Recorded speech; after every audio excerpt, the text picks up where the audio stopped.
Jede Nacht, wenn die Lichter im Geschäftsviertel der Stadt erloschen, begann Claras Schicht. In ihrer schlichten Uniform, mit einem abgewetzten Rucksack, in dem sie ein Sandwich, eine Wasserflasche und ein zerknittertes Foto ihres Sohnes Manana Swansea sich trug, durchstreifte sie still die leeren Flure der Hochhäuser. Zwischen Papierfetzen und dem Geruch von altem Kaffee hielt sie an ihrer Hoffnung fest, dem kleinen Gabriel ein besseres Leben zu ermöglichen. Clara war 36 Jahre alt und lebte mit ihrem Sohn in einer kleinen Wohnung in einem abgelegenen Viertel. Seit Gabriels Vater noch vor seiner Geburt verschwunden war, stellte sie sich dem Leben allein. Und trotz zweier Jobs, nachts Büros reinigen und tagsüber in einem Café bedienen, ließ Clara sich niemals unterkriegen. Aber in jener Nacht sollte sich alles ändern. Als sie gerade den Konferenzraum im 21. Stock, eines der luxuriösesten Gebäude der Stadt, reinigte, entdeckte sie unter dem Glastisch einen weißen Umschlag, zerknittert, ohne Namen. Aus Neugier öffnete sie ihn. Drinnen lag ein kleiner Zettel, fest und klar geschrieben: »Wenn du das hier liest, hat dir das Schicksal eine Chance gegeben. Aber es wird wehtun und alles verändern.« Unterschrieben nur mit dem Buchstaben D. Clara fröstelte. Sie wollte den Zettel wegwerfen, aber etwas an diesen Worten blieb in ihr hängen. Noch in derselben Nacht, während sie einen anderen Raum fegte, fand sie einen weiteren Zettel. »Komm morgen wieder um 3 Uhr früh. Bring Mut mit.« Es konnte ein Scherz sein, aber etwas in ihr, vielleicht Erschöpfung, vielleicht Neugier, ließ sie zurückkehren. Um 2:55 Uhr morgens, als alle Etagen längst verlassen waren, betrat sie erneut denselben Raum. Dort auf dem Tisch wartete ein neuer Umschlag, und als Clara ihn öffnete, entdeckte sie den Anfang eines alten Geheimnisses, das mit ihrer eigenen Herkunft verbunden war und das ihr Leben und das ihres Sohnes in Gefahr bringen würde. Im Umschlag lag ein altes Schwarz-Weiß-Foto. 2 junge Menschen, lächelnd vor einem alten Auto. Auf der Rückseite stand ein Datum, 16.03.1987, und der Satz: »Sie wusste zu viel.« Daneben ein kleiner USB-Stick. Clara eilte zu einem der Computer in den Büros. Zitternd steckte sie den Stick ein. Es gab nur eine einzige Datei, ein Video. Als sie es abspielte, erschien eine Frau, die ihr verdächtig bekannt vorkam, unter Tränen. »Wenn du das hier siehst, dann wurde ich zum Schweigen gebracht. Und du bist meine Tochter.« Das Gesicht der Frau glich ihrem eigenen, derselbe Hautton, dasselbe Grübchen an der Wange. Clara sackte in den Stuhl. Die Frau sprach weiter. »Ich wurde gezwungen, dich aufzugeben. Sie haben gelogen, haben dich in eine andere Familie gegeben, aber ich habe nie aufgehört, dich zu suchen.« Clara war fassungslos. Sie kannte ihre Eltern nicht, wuchs in Heimen auf, dann in Pflegefamilien. Nie hatte sie eine Spur zu ihrer Herkunft. Sie sagte sich immer, dass sie das nicht brauche. Doch jetzt wurde in ihr eine alte Wunde aufgerissen. Wer war diese Frau? Und warum wurde das alles verschwiegen? In den folgenden Nächten tauchten neue Zettel auf. Sie führten Clara wie Puzzleteile durch ein verborgenes Rätsel. Eine Adresse, ein Schlüssel, eine alte Prozessnummer von vor 30 Jahren. Clara fand heraus, dass ihre leibliche Mutter eine investigative Journalistin gewesen war, die einem illegalen Adoptionsring in den 80er Jahren auf der Spur war.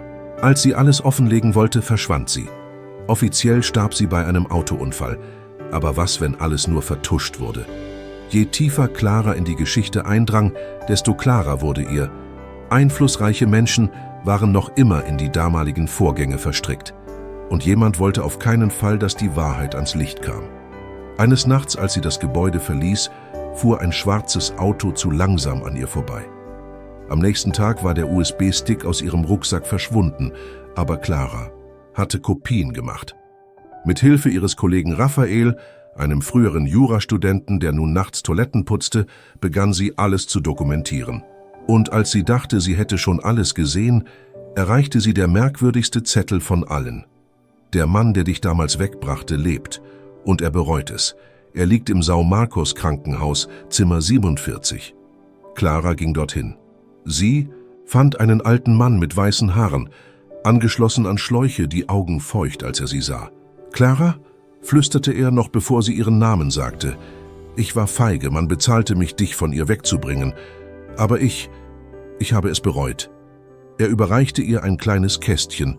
Darin lag eine Kette mit einem silbernen Mondanhänger. »Sie trug das, als sie dich im Krankenhaus zurückließ. Ich habe es aufbewahrt, für den Tag, an dem ich dir alles sagen könnte.« Clara weinte. Sie umarmte den Mann und sagte nur, »Es ist ein Anfang. Mit allen Beweisen.« Wandte sich Clara an die Staatsanwaltschaft. Der Skandal erschütterte das Land. Namen fielen, ganze Einrichtungen wurden überprüft. Und mittendrin beschloss Clara, ihre Geschichte selbst zu erzählen. Sie drehte alles mit ihrem Handy, sprach über die kalten Nächte, die Einsamkeit, die Mutter, die sie nie kannte, und den Sohn, der ihr Kraft gab. Das Video ging viral. Tausende Menschen fühlten sich berührt. Clara wurde zu Interviews eingeladen, zu Vorträgen. Das Leben blieb nicht leicht, aber zum ersten Mal spürte sie, sie gehörte irgendwo hin. Heute arbeitet Clara als Produktionsassistentin bei einer kleinen Filmfirma. Ihr Sohn Gabriel ist inzwischen älter und kennt den Satz, den sie ihm immer sagt: Unterschätze niemals einen vergessenen Zettel. Und die Frau im Video, sie wurde nie gefunden. Offiziell gilt sie noch immer als tot. Aber Clara glaubt, dass irgendwo da draußen in einem stillen Raum eine andere Frau gerade dieses Drehbuch liest und auf den richtigen Moment wartet, um aufzutauchen. Clara geht der Wahrheit tiefer nach. Doch der Preis ist hoch. Das Video mit Claras Zeugenaussage erreichte in nur 3 Tagen über 1 Million Aufrufe. Und mit ihm kamen Unterstützungsnachrichten, aber auch Drohungen. Anonyme Kommentare, Umschläge ohne Absender vor ihrer Tür, nächtliche Anrufe, bei denen niemand sprach. Doch Clara wollte nicht aufgeben. Nicht nach allem, was sie herausgefunden hatte. Nicht nachdem sie dem Mann in die Augen gesehen hatte, der sie einst ihrer Mutter entriss. Da brachte Raphael, ihr Freund aus dem Reinigungsteam, etwas Unerwartetes. »Erinnerst du dich an den Namen aus den alten Akten? Dantas?« Clara nickte. »Er ist jetzt Direktor einer der größten Privatkliniken der Stadt und er hat eine Adoptivtochter, geboren 1987. Clara stockte der Atem. Genau das Jahr, in dem sie als Findelkind registriert wurde. Mit Raphaels Hilfe bewarb sie sich als Aushilfskraft an der Rezeption der Klinik. Ihre Mission: Zugang zu den internen Akten bekommen. Jede Nacht war ein Nervenspiel. Dantas ging mehrmals an ihr vorbei, mit jenem arroganten Blick eines Mannes, der Welten lenkt und Leben zerstört. Doch er erkannte sie nicht. Noch nicht. In der 3. Woche gelang es Clara, sich in das Archiv zu schleichen. Versteckt zwischen Ordnern und Regalen fand sie schließlich, wonach sie suchte. Eine Akte mit dem Namen von Dantas Tochter, Mariana Dantas. Doch das Adoptionsdokument war gefälscht, Daten manipuliert, Namen erfunden. Keine Mutter vermerkt. Ein weiteres Puzzlestück. Mariana war ebenfalls Opfer dieses Systems. Vielleicht ihre Schwester oder noch schlimmer, diejenige, die an ihrer Stelle eingesetzt wurde. Am nächsten Abend folgte Clara Mariana unauffällig in die Tiefgarage. Sie wollte nur beobachten, bestätigen. Doch Mariana bemerkte sie, blieb stehen, sah ihr direkt in die Augen. »Du kommst mir bekannt vor.« Clara erstarrte. »Ich bin neu hier«, log sie, doch Mariana ließ nicht locker. »Du hast eine Narbe an der Augenbraue, genau wie ich.« Stille. Dann zog Mariana eine Kette unter ihrem Kragen hervor. Ein silberner Mondanhänger, identisch mit Claras. In dieser Nacht saßen sie gemeinsam auf einer Parkbank. Sie sprachen bis zum Morgengrauen. Mariana erzählte, was sie wusste oder glaubte zu wissen. Und Clara öffnete zum ersten Mal ihr Herz. Ihre Geschichten wirkten wie 2 Seiten derselben Wahrheit. In den folgenden Tagen recherchierten sie gemeinsam. Und was sie fanden, war noch erschütternder.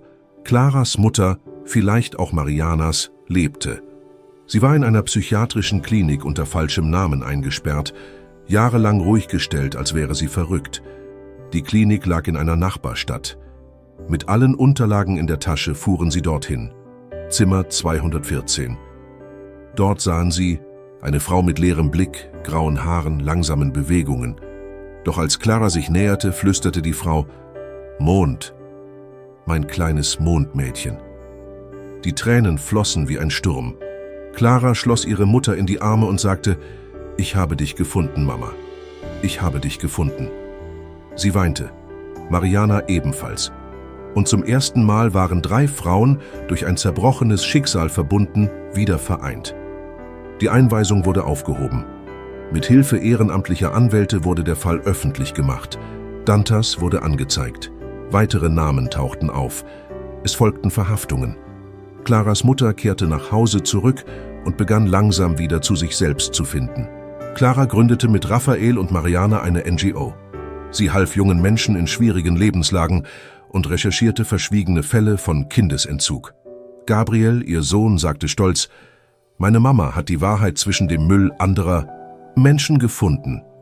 Einige Jahre später wurde Clara geehrt. Sie durfte bei einer Menschenrechtskonferenz die Zeremonie eröffnen, mit einer Fackel in der Hand. Vor Hunderten von Menschen mit Tränen in den Augen sagte sie: „Manchmal löscht das Leben uns aus. Aber es gibt immer jemanden, der das Licht wieder anzündet. Was würdest du tun, wenn du herausfändest, dass deine ganze Lebensgeschichte auf Lügen gebaut ist?